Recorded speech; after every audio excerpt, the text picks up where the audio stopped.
न्यायी परमेश्वर के चेतावनी के वचन राजाओं की प्रथम पुस्तक अध्याय 16।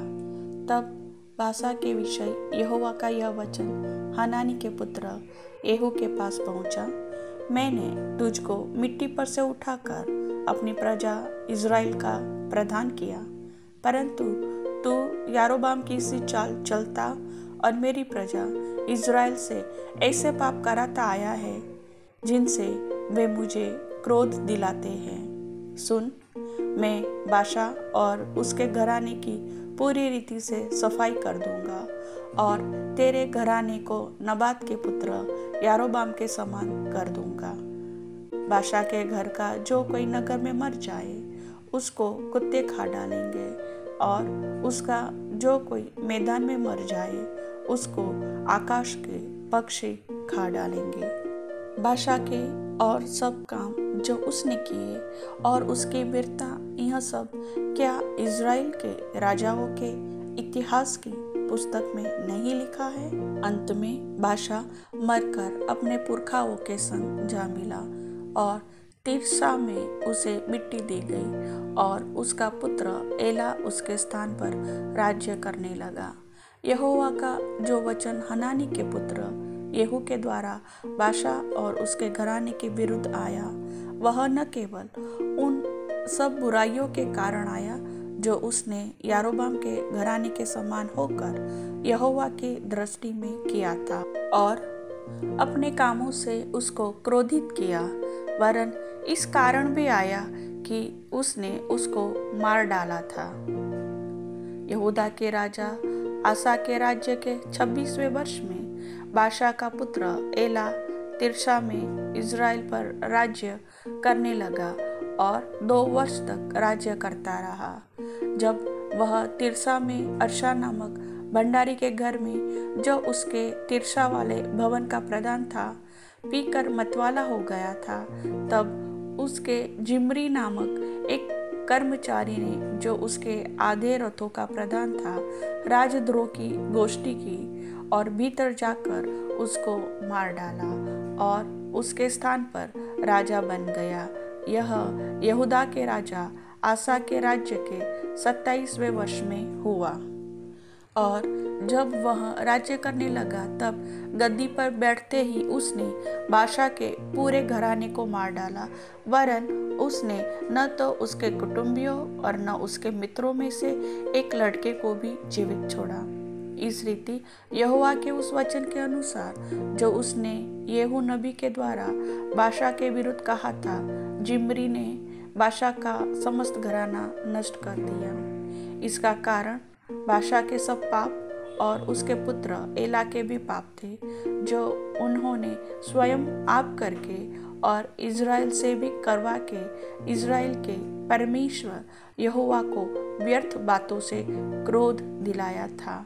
एला के और सब काम जो उसने किए, वह क्या इज़राइल के राजाओं के इतिहास की पुस्तक में नहीं लिखे हैं? यहूदा के राजा आसा के 27वें वर्ष में जिम्री तिर्सा में राज्य करने लगा और तिर्सा में 7 दिन तक राज्य करता रहा।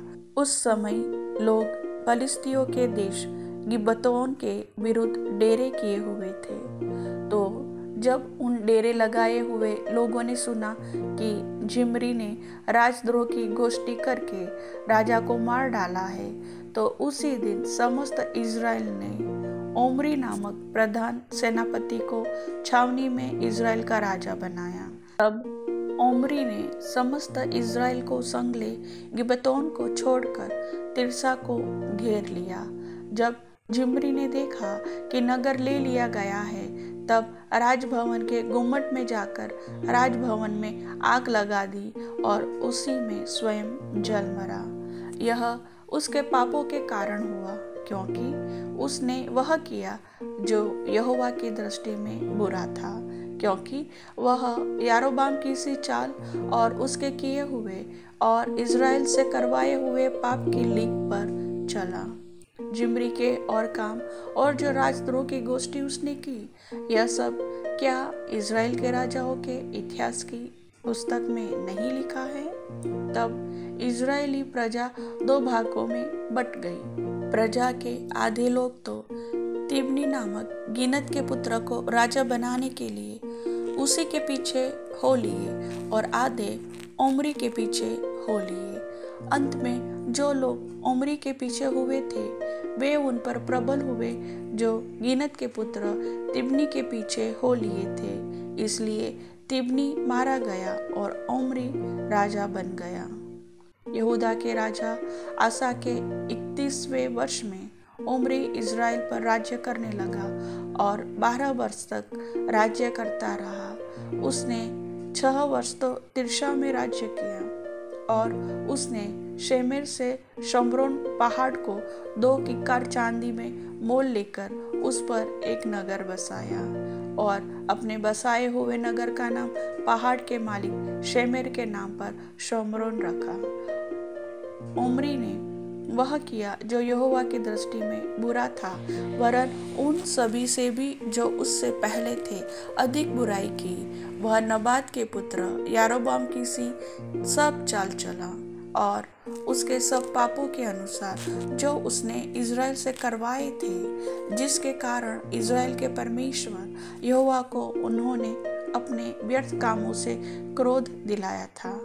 ओमरी के और काम जो उसने किए और जो वीरता उसने दिखाई, यह सब क्या इज़राइल के राजाओं के इतिहास की पुस्तक में नहीं लिखा है? ओमरी मरकर अपने पुरखाओं के संग जा मिला और शोमरोन में उसको मिट्टी दी गई और उसका पुत्र अहाब उसके स्थान पर राज्य करने लगा। यहूदा के राजा आसा के राज्य के 38वें वर्ष में ओमरी का पुत्र अहाब इज़राइल पर राज्य करने लगा और इज़राइल पर शोमरोन में 22 वर्ष तक राज्य करता रहा। और ओमरी के पुत्र अहाब ने उन सबसे अधिक जो उससे पहले थे वह कर्म किए जो यहोवा की दृष्टि में बुरे थे। उसने तो नबात के पुत्र यारोबाम के पापों में चलना हल्की सी बात जानकर सीदोनियों के राजा एतबाल की बेटी इजेबेल से विवाह करके बाल देवता की उपासना की और उसको दंडवत किया। उसने बाल का एक भवन शोमरोन में बनाकर उसमें बाल की एक वेदी बनाई और अहाब ने एक अशेरा भी बनाया, वरन उसने उन सब इज़राइली राजाओं से बढ़कर जो उससे पहले थे इज़राइल के परमेश्वर यहोवा को क्रोध दिलाने के काम किए। उसके दिनों में बेतेलवासी हियेल ने यरीहो को फिर बसाया। जब उसने उसकी नींव डाली तब उसका जेठा पुत्र अबीराम मर गया और जब उसने उसके फाटक खड़े किए तब उसका छोटा पुत्र सगुब मर गया। यह यहोवा के उस वचन के अनुसार हुआ जो उसने नून के पुत्र यहोशू के द्वारा कहलवाया था। प्रभु वचन के सुनने वाले सभी भाई बहनों को समझ बुद्धि ज्ञान की आत्मा दे वचन को समझने के लिए। आमीन।